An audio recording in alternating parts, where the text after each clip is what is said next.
Hi all, ಎಲ್ಲರೂ ಹೇಗಿದ್ದೀರಾ? Welcome back to ಚಿಗುರು ವ್ಲಾಗ್ಸ್. ಸೊ ಇವತ್ತಿನ ವಿಡಿಯೋದಲ್ಲಿ ನಾವು ನೋಡ್ಕೊಂಬರೋಣ ನಮ್ಮ ಕರ್ನಾಟಕದ ಸ್ಪೆಷಲ್ ಕಾಳು ಗೊಜ್ಜು.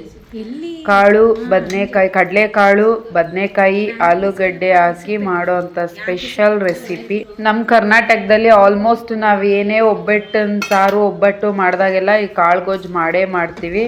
ಸೊ ಹೇಗೆ ಮಾಡೋದು ಅನ್ನೋದನ್ನು ಕ್ವಿಕ್ಕಾಗಿ ನೋಡ್ಕೊಂಬರೋಣ. ನಮ್ಮ ಮನೆಯಲ್ಲಿ ಈ ಕಾಳು ಗೊಜ್ಜು ಮಾಡಬೇಕಾದಾಗ ಯೂಶ್ವಲಿ ನೈಟೇನೆ ಕಾಳು ನೆನೆ ಹಾಕ್ತೀವಿ. ಸೊ ಬೇಯಿಸಿದಾಗ ಬೇಗ ಬೇಯುತ್ತೆ ಅನ್ನೋ ರೀಸನ್ಗೆ.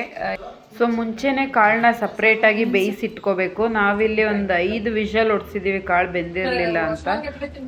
ಸೊ 5 ವಿಷಲ್ ಹೊಡ್ಸಿದ್ಮೇಲೆ ಬೇಳೆ ಈ ಥರ ಕಾಳನ್ನ ಇಸ್ಕಿ ನೋಡಿದ್ರೆ ಗೊತ್ತಾಗುತ್ತೆ ಕಾಳು ಬೆಂದಿರೋದು. ಚೆನ್ನಾಗಿ ಬೆಂದಿದ ಮೇಲೆ ಕುಕ್ಕರ್ ಹಚ್ಚಿ ನಾರ್ಮಲ್ ಒಗ್ಗರಣೆ ಹಾಕೋತಾ ಇದ್ದೀವಿ. 2 ಟೇಬಲ್ ಸ್ಪೂನ್ ಎಣ್ಣೆ, ಸಾಸಿವೆ, ಈರುಳ್ಳಿ, ಕರಿಬೇವು ಹಾಕೊಂಡು ಒಗ್ಗರಣೆ ಮಾಡ್ಕೊತಾ ಇದ್ದೀವಿ. ಈರುಳ್ಳಿ ಒಂಚೂರು ಕಲರ್ ಚೇಂಜ್ ಆದಮೇಲೆ ಮಸಾಲೆ ರುಬ್ಬಿರೋ ಮಸಾಲೆ ಹಾಕೋತಾ ಇದ್ದೀವಿ.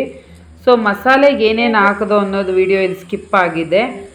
ಸೊ ಮಸಾಲೆ ರುಬ್ಬಕ್ಕೆ ನಾವು 4 ಸ್ಪೂನ್ ಕಾಯಿ ತುರಿ, 1 ಟೊಮೊಟೊ, 2 ಪೀಸ್ ಚಕ್ಕೆ, 2 ಪೀಸ್ ಲವಂಗ, 1.5 ಇಂಚು ಶುಂಠಿ, 1 ಫುಲ್ಲು ಬೆಳ್ಳುಳ್ಳಿ, ಇಷ್ಟು ಇಂಗ್ರೀಡಿಯೆಂಟ್ಸ್ ಹಾಕಿ ಚೆನ್ನಾಗಿ ರುಬ್ಕೊಂಡಿದ್ದೀವಿ. ಅದ್ರ ಜೊತೆಗೆ ಮಿಕ್ಸಿಗೇನೆ ರುಬ್ಬಕ್ಕೆ ನಾವು 1 ಸ್ಪೂನ್ ಧನಿಯಾ ಪುಡಿ, ಅರ್ಧ ಸ್ಪೂನ್ ಮೆಣಸಿನ್ಕಾಯಿ ಪುಡಿ ಹಾಕೊಂಡು ರುಬ್ಕೊಂಡಿದ್ದೀವಿ.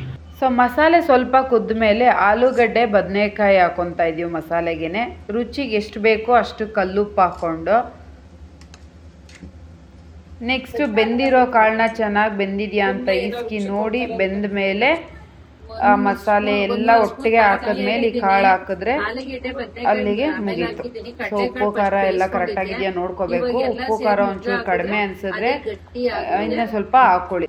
ಕುಕ್ಕರ್ ಮುಚ್ಚಿ 3 ವಿಷಲ್ ಬಂದರೆ ಸಾಕು. ಈ ತೆಳುಗಿರೋ ನೀರೆಲ್ಲ ಗಟ್ಟಿಗೆ ಗ್ರೇವಿ ಥರ ಆಗುತ್ತೆ.